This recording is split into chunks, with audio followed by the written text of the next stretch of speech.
Welcome to my editorial. I am Parveen Kumar, editor in chief of the Open View. Before I start my editorial, I would like to introduce my this website, the Open View. This is a news website. You can visit this website. You just have to type theopenview.in. Once you visit my this website, you will find the content which is of very high quality and you will love it. So I request you to everybody that please visit my this news website, theopenview.in, and choice your content. Now today's topic which I have selected for presentation is regarding the underlining underlying difference underlying difference between the state and the union territory. As you know, these are constitutional concepts, so it is very important and is of public importance that one must understand the underlying difference between the state and the union territory, which means that if you are a state, then what are its advantage? What advantage the rights you enjoy, your state enjoy? And similarly, when the same state is converted into a union territory, then what rights under such you enjoy? As I have said, that both these two are constitutional concepts. The provisions regarding state and the union territory are laid down under the Constitution of India. So you can visit the Constitution and see yourself the difference between the two. So far as let's take it one by one. So far as the state is concerned, it is a wider concept as state possesses its own legislature.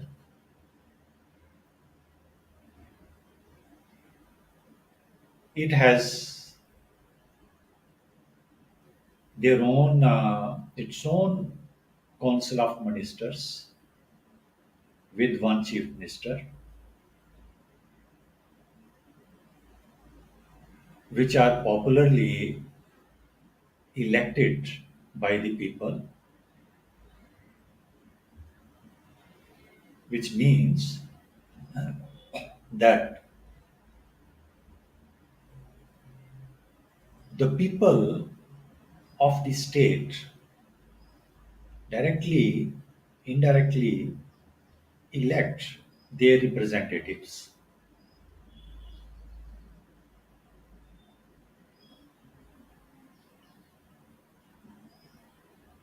It has bicameral system, meaning thereby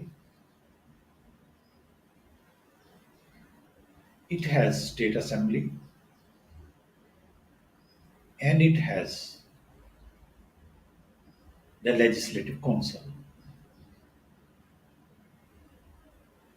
So far as the legislature is concerned, Legislative Assembly is concerned, people elect their representatives who in turn represent the interests of their uh, voters in the state assembly. The system is different in council. So, one important aspect which you need to keep in your mind is that state is a wider concept. It has wider constitutional rights. Like I have said, it has its own council of ministers. It has a bicameral system whereby you get one state assembly and one legislative council, where people elect their representatives and send them to the state legislative assembly, where they represent their rights, their interests of the people who elect them.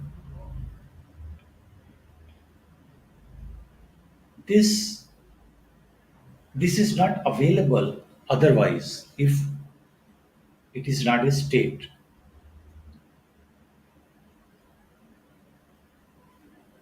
So far as union territory is concerned, union territory is a small administrative unit. I will tell you more about the states. Before that, you understand the union territory also.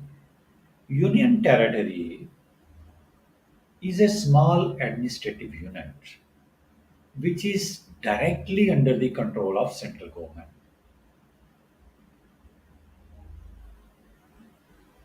which means what I have explained about the state,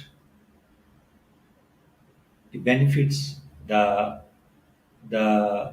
systems of the state which I have explained, those systems are not available under the union territory. Here, the controls are directly in the hands of the center. Whatever center wish, desires, is solicitous, center can do. For example, we have recently seen that a full-fledged state of Jammu and Kashmir has been converted, reduced to a status of a mere union territory. And the people of that state might have also experienced the status which they used to enjoy when they were under the state, and the status which they are enjoying now under the union territory. Here, this is example. Here in Jammu and Kashmir, you will find that when Jammu and Kashmir was a state, then you are having your own elected government with one chief minister and council of ministers who used to look after your interests. And for them, there was a bureaucracy to aid the ministers, the council of ministers, the chief minister. So bureaucracy was directly under the control of the chief minister, the council of ministers. They were not directly linked with the people. Now, now it is a union territory. The state of now Jammu and Kashmir is a union territory. Now you can see what you enjoyed when you were a state, you are not enjoying that. Now we don't have any legislature. We have no elected people. You understand? We have no elected people. Now that control is directly in the hands of the bureaucratic system, the bureaucracy. Bureaucrats are your ministers, bureaucrats are your bureaucrats, public servants. We have uh, one administrator, which is called Lieutenant Governor, who is directly appointed by the President of India under the constitutional provisions. So you can well understand the difference between the state and a union territory. Now, what other I will advert your attention towards some of the important constitutional provisions which deals directly with the states and with the union territory. For example, in our Constitution of India, there is Part 8.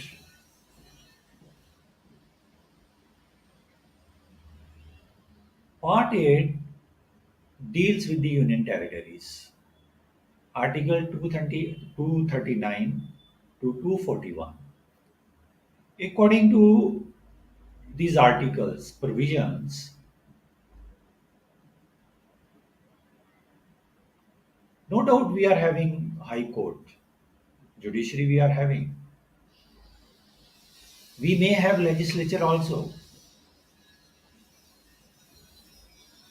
but still after having your legislature, a small group of council of ministers, if government of India provides, recommends, the power structure is not the same like that of the state. After having council of ministers, after having your high court and all that, you are still slashed by the central government.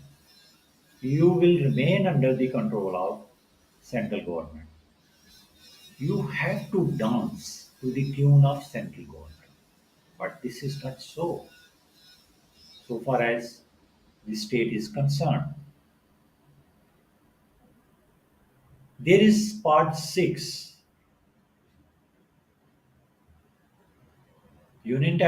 Part 8 deals with union territories. Then there is part 6. From Article 152 to 247, it deals with the states.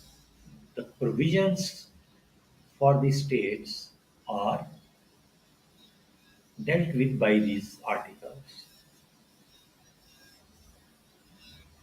Then The most important that how the power structure is defined in the constitution, how the executive power of the state as well as the Union of India is defined under the constitution. There are three lists provided in the schedule attached to the Constitution of India. These three lists are called: number one is the Union list, number two is the state list, number three is the concurrent list. These three lists defines the powers of the states as well as the Union of India. The state will legislate on those subjects which are enumerated in the state list, and the union will exercise jurisdiction over these subjects which are enumerated in the union list. Then there is one common list, concurrent list, which is different to these two. Whatever is not contained in the two list is contained in the third list. And while legislating,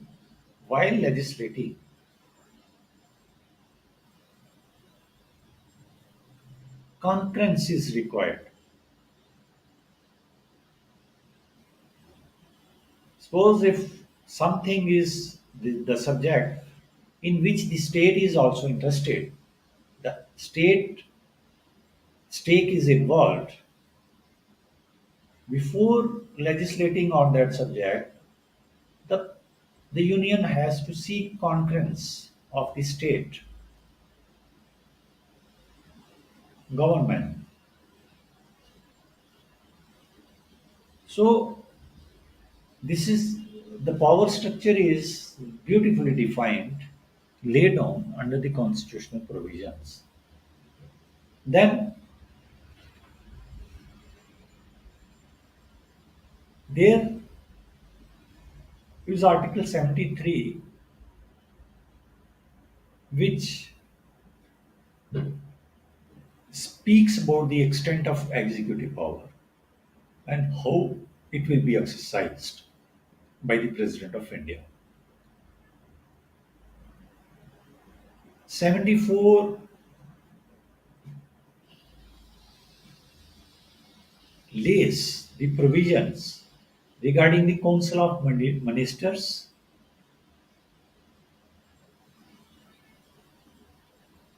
who will advise the President, who will aid and advise the President. So we all know that according to the constitutional position, the President is a titular head of the state. The power is exercised by the Council of Ministers. And the President of India, according to Article 74, can't refuse to the Council of Ministers. So, Council of Ministers is the powerful body in the Union of India, in the Union, who runs the government,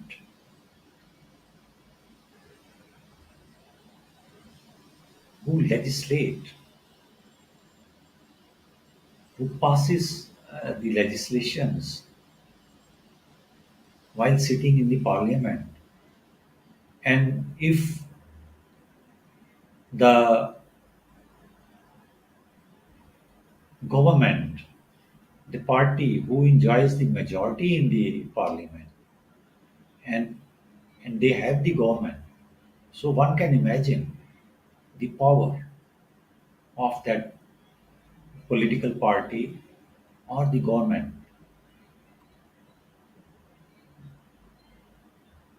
So, this is the power structure as laid down in the Constitution of India. My basic fundamental point on which my discussion was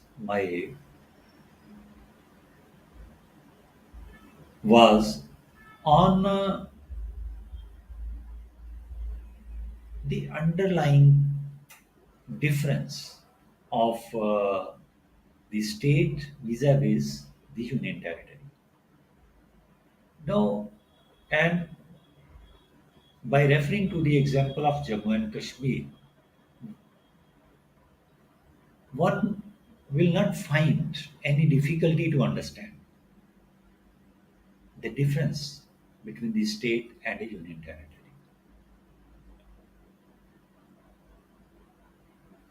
So, as a constitutional concept,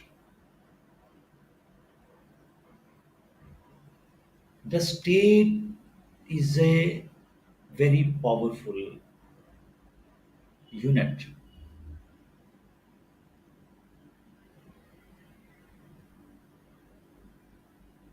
which is independent, which is autonomous, because it has its own legislature. They have the people elect their representatives to the bicam to the state assembly. The government can, the state assembly can legislate.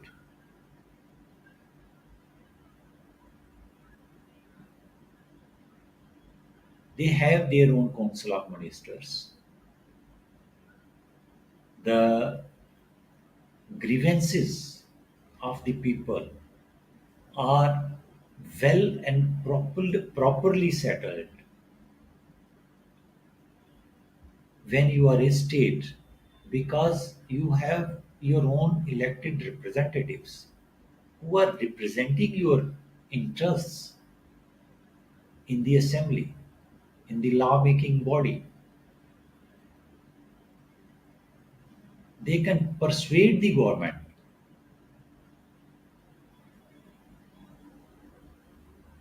to further your interests. This one basic difference you will not find in union territory. There is nobody for you. Nobody is representing you. You cannot access to anybody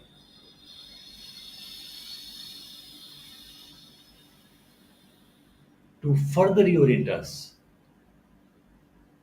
You are directly in deal with the bureaucratic setup, and you know that our bureaucratic setup is aristocratic. They don't like to hear you. This is aristocratic setup. IAS, IPS, and others, they hardly hear you. So, one basic difference between the union territory and the state is in union territory you have no say at all, because bureaucrat will not listen to you, and when he does not listen to you, you have no gateway, you have no redressal, because the element of representation of the people's interest is missing here. So understand this fundamental difference. You enjoy more rights then you are a state. You enjoy little rights when you are a union territory.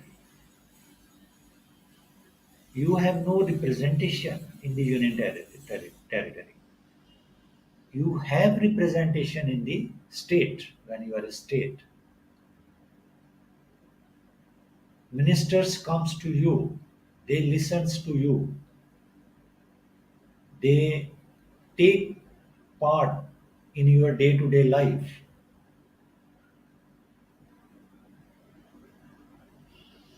They further your interests on the highest level, on the government level, which you cannot when you are a union territory. Because union territory is directly controlled by the union government. It is the president who elects administrator, and it is the administrator who further elects its own advisors and all that from the bureaucracy, mostly from the bureaucracy. So question of representation of people's interest does not arise here.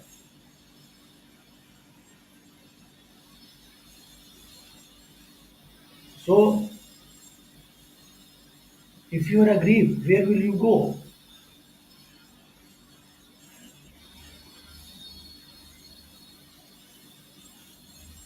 Though courts are there, the system of judiciary is there, no doubt.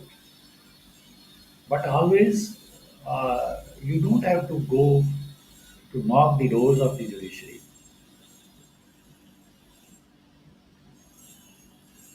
There are many things which are resolved by your representatives, which you miss when you are in union territory. So this is the basic underlying difference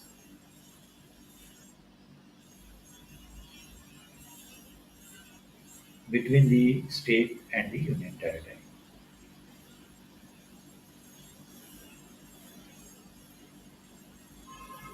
Now,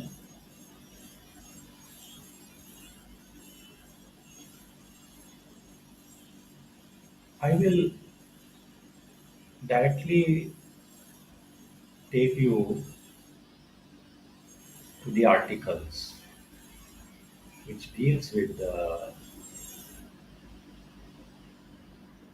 state and the union territory. Let's examine the first article, Article 239. Bear with me for a while. I will share with you the concerned article.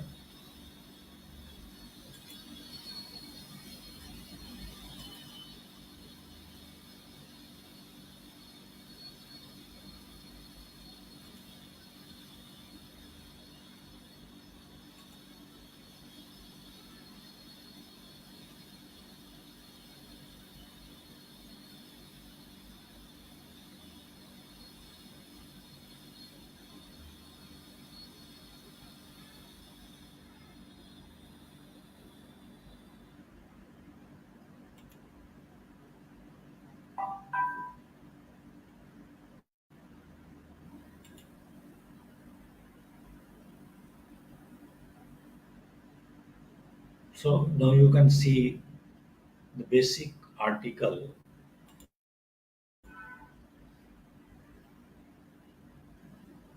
239, Administration of Union Territories. I will read it out for your benefit. Save as otherwise provided by Parliament by law, every union territory shall be administered by the President acting to such extent as he thinks fit, though an administrator to be appointed by him with such designation as he may specify. Notwithstanding anything contained in Part 6, the President may appoint the Governor of a state as the administrator of an adjoining union territory, and where a governor is so appointed, he shall exercise his functions as such administrator independently of his council of ministers. Now, this article is very clear. It talks about administration of union territories, which I have explained well earlier for your information, that it is a union UT's administrative unit which is directly governed by the union government.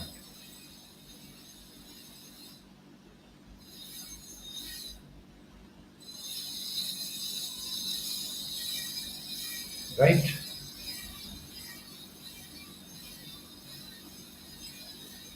LGs, the governor may be appointed,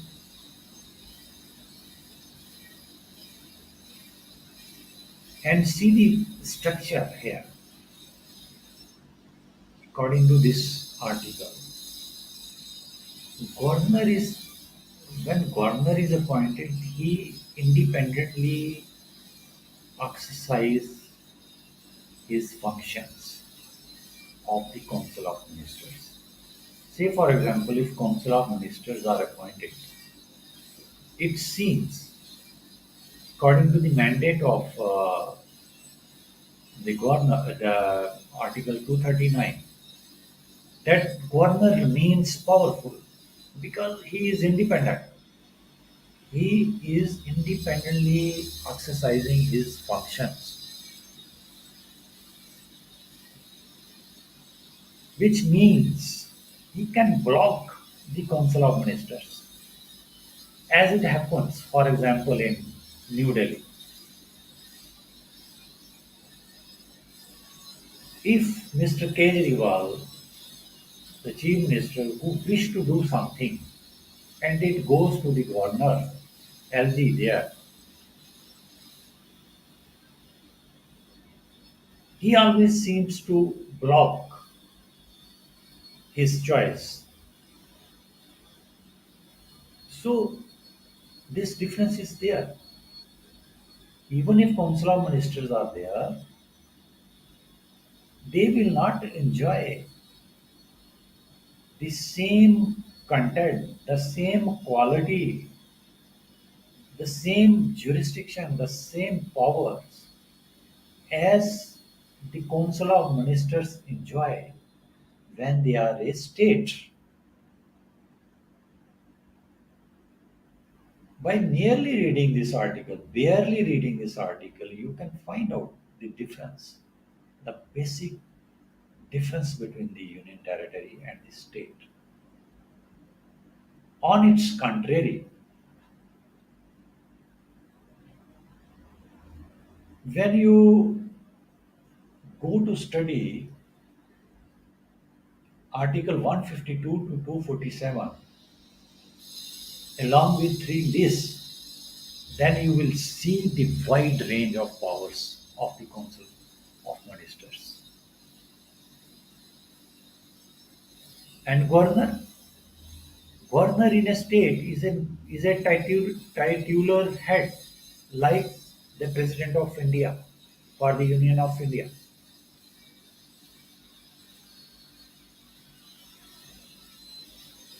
Governor can't block anything when it is a state. And you know the repercussions,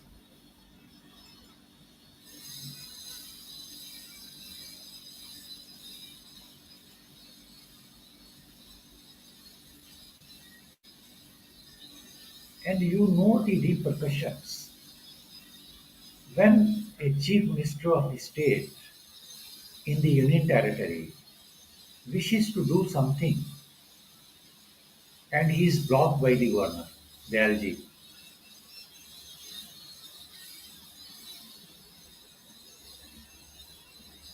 It affects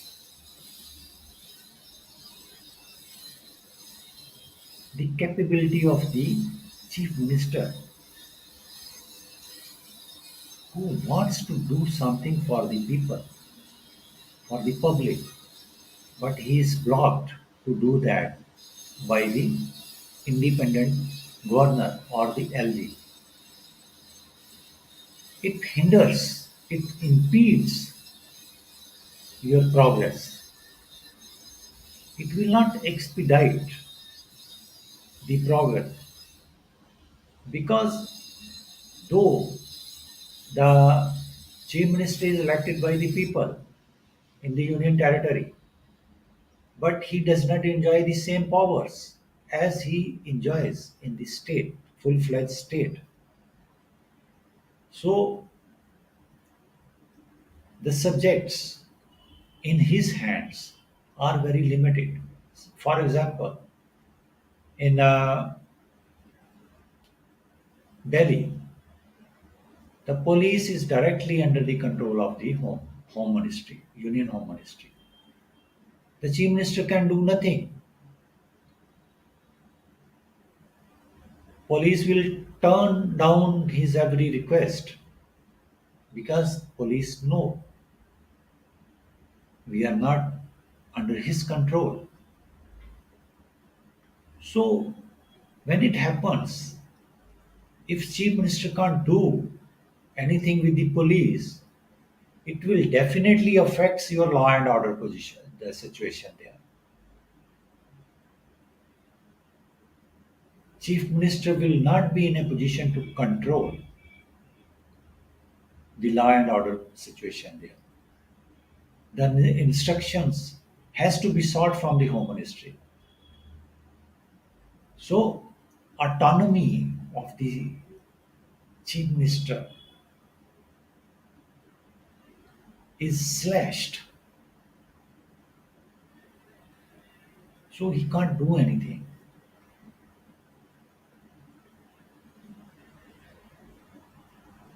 Had he been the full-fledged state, the chief minister in a state,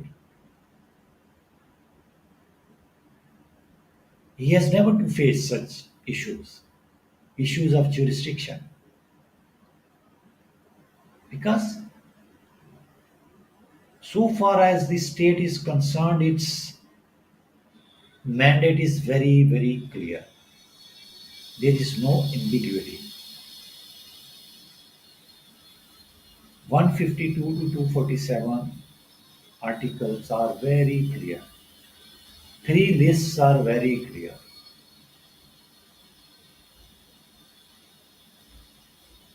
But the same chief minister under UT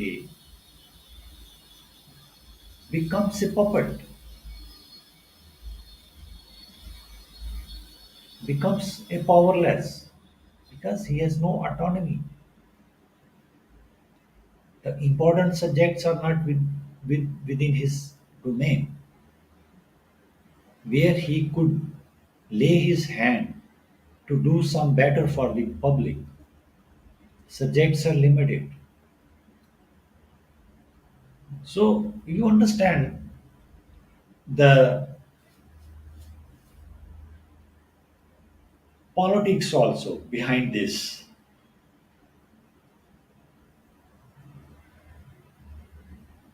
Say, for example, in New Delhi, Delhi government, it is a government by the AAP party, and the central government is by the BJP. Obviously, conflict of interests is there,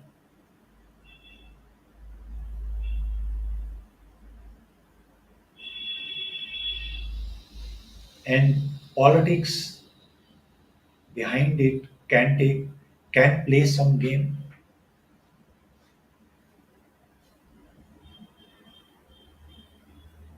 So these are all important factors which our masses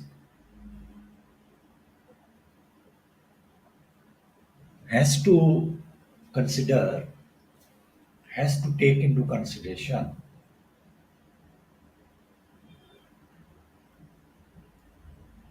while understanding the concept of state and the union territory. Hopefully,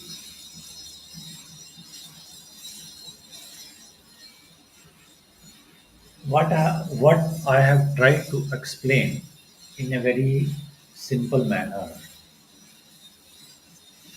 about the underlying difference between the state and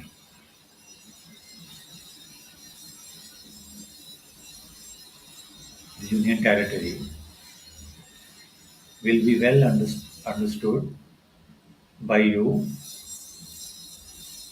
and you will see the repercussions when a full-fledged state is converted into a union territory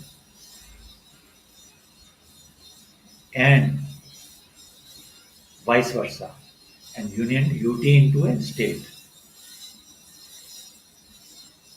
The difference will be visible to you